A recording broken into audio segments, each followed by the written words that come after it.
অভ্যুত্থানের অন্যতম আকাঙ্ক্ষা ছিল প্রত্যেকটা শিক্ষা প্রতিষ্ঠানে ছাত্র সংসদ কার্যকরে শিক্ষার্থীদের দাবি দেওয়া স্বার্থের জায়গাটা সমুন্নত রাখা। আমরা দেখেছি, আমরা স্পষ্ট করে আজকে বলতে চাই, আমরা এর আছি যখনই ডাকসুর কথা তোলা হয়েছে, শিক্ষার্থীরা জোর দাবি জানিয়েছে, তখনই নির্বাচন কমিশন কিংবা বিশ্ববিদ্যালয় প্রশাসনের পক্ষ থেকে বলা হচ্ছে যে আর একটু সময় নেওয়া দরকার। কারণ ছাত্র দল নাকি তাদের থেকে সময় চেয়েছে। ছাত্র দল নাকি সরাসরি গিয়ে বলেছে যে আমরা যদি হলে থাকতে পারি নাই, আমাদের একটু সময় দেন, আমরা একটু গুছিয়ে নিই। আজকে নির্বাচনের দিন তাদের যে কর্মকাণ্ড দেখে আমরা বুঝতে পারছি তারা কোনটা গুছিয়ে নেওয়ার কথা বলেছিলেন, কোনটার জন্য তারা সময় চেয়েছিলেন, এই গুছিয়ে নেওয়া আসলে কোনটা সেটা আজকে আমাদের মাঝে পড়তে হয়েছিল। কিন্তু আপনারা জানেন, বিগত সময় আমরা বারবার করে বলে এসেছি যে নির্বাচন কমিশন একটা গোষ্ঠীর এজেন্ডা বাস্তবায়নের জন্য তারা কাজ করে যাচ্ছে। আমরা দেখেছি মনোনয়নপত্র উত্তোলনের দিন থেকে শুরু করে যত আচরণবিধি লঙ্ঘন করেছেন, নির্বাচন কমিশন বিন্দু মাত্র ব্যবস্থা নেন নাই। কিন্তু আমরা দেখেছি প্রতিরূপ তারা কি করেছে, বিপরীত গিয়ে তারা ছাত্র দলের পক্ষে তারা ছাপাই গেছেন।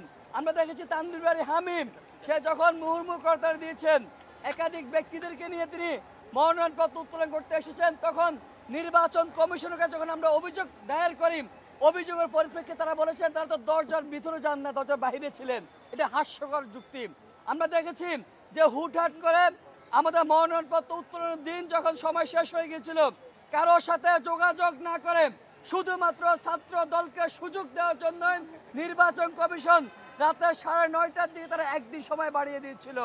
এই ওহিকত থেকে, লন্ডন থেকে নাকি অন্য কোনো জায়গা থেকে, সেটা আমাদের আজকের অবস্থা থেকে আমরা বুঝতে পারতেছি। আমরা বারবার করে বলে আসছি যে ছাত্র দল, শিবির, অন্যান্য ছাত্র সংগঠনগুলোর মধ্যে একটা প্রতিযোগিতা চলতেছে, কে কার চেয়ে বেশি আচরণবিধি লঙ্ঘন করবেন। বন্ধুগণ, আপনারা কখনোই শুনুন নাই যে বাংলাদেশ গণতান্ত্রিক ছাত্র সংসদ সমর্থিত যে প্যানেল, সেই প্যানেল কোনো প্রার্থী কোনো ধরনের আচরণবিধি লঙ্ঘন করেছেন আপনাদের পক্ষ থেকে, কারণ আমরা শুনি নাই কিন্তু সেরকম বিষয়। কিন্তু আমরা বারবার করে অভিযোগ জানিয়ে এসেছি যে এই কারচুপিগুলো হওয়ার সম্ভাবনা আছে। আমরা বারবার করে নির্বাচন কমিশন যেটা বসছি, তারা বারবার করে আশ্বাস কিছুই হবে না। আল্লাহ আমাদেরকে জানেন, যে আল্লাহ ভালো জানেন, তারপর শুধু ধর্মীয় শুনেছেন। আজকে এসে দেখেছি যে কিভাবে এত বিশৃঙ্খল একটা ডাকসু নির্বাচন হয়।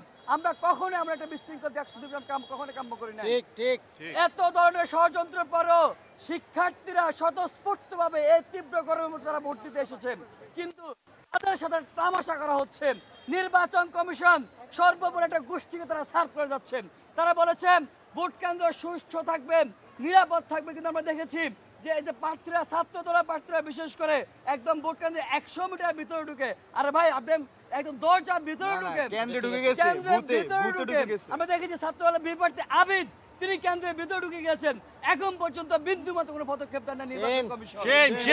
আমরা দেখেছি ভোট কেন্দ্রের ভিতরে ঢুকে প্রার্থীরা বারবার করে টানা হেঁচড়া করছেন, ভাই আমারে ভোট দেন, ভাই আমারে ভোট দেন। এগুলো কি ভাই? এই যে পরিস্থিতি তৈরি হচ্ছে, আমি রাব্বানি স্যারকে বলছিলাম যে স্যার এমন পরিস্থিতি তৈরি হচ্ছে, আপনাদের লোকবল কোথায়, আপনারা কোথায়? বলেছেন না কোনো কিছু নেই, আমি তো এখানে আসতে পারছি, আমি তো আছি, আপনি কই? বলছেন আমি আসতে লেট হবে। দেখো এই হচ্ছে পরিস্থিতি, তারা বারবার করে ডিলেমা দিচ্ছেন। আমরা দেখেছি এই যে এমপিএলে ভর্তি করে বারবার করে, আমরা দেখেছি আতাত হচ্ছে যে আমাদেরকে এমপিএল দিলে আমরা ডাকসুতে আসবো।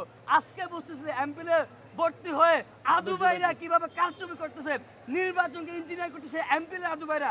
আজকে আমরা বুঝতেছি কেন এমপিএল চাচ্ছে নির্বাচন কমিশন, কেন এমপিএল চাইছিল ছাত্র দল, কেন চাইছিল বয়সের সময়সীমা উঠিয়ে দেওয়া, সেটা কার সাথে যোগাযোগ করে দিয়েছিল।